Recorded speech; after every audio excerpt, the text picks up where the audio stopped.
Let me try to frame this for our veteran radio listeners, and we're talking to Dr. Kath Bogie, who's a biomedical engineer and research scientist. Your team came up with a low-cost, untethered electrical bandage. In layman's term, this is a smart bandage or a cyber bandage or an electrical bandage that is designed to do something else. Explain what it's doing.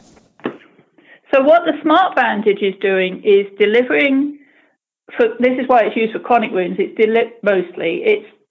delivering electrical stimulation, which promotes healing across a wound, for a wound, particularly for wounds that don't heal, but also for wounds that are infected or at risk of infection. The electrical stimulation, if used appropriately, can reduce the infection and reduce a specific type of infection that's called biofilm.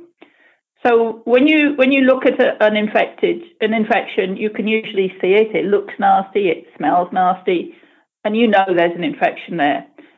But what also happens is another type of sneaky infection that you can't see, which is called a biofilm. Biofilms happen all over the place. They happen in the sort of in a drain pipe or all sorts of different areas where bacteria kind of get together and set up stable communities.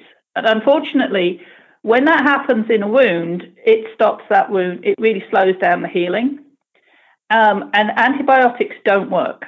Because these bacteria are so happy, they sit there and they create a little house around themselves, which the bacteria can't get through. Which the antibiotics can't get through. And when you have happy bacteria, what happens? It just well, they're happy, but you're not. Right, exactly. Nothing good. Listen to this full episode and more on the Apple Podcasts app, Blog Talk Radio, Google Podcasts, and iHeartRadio.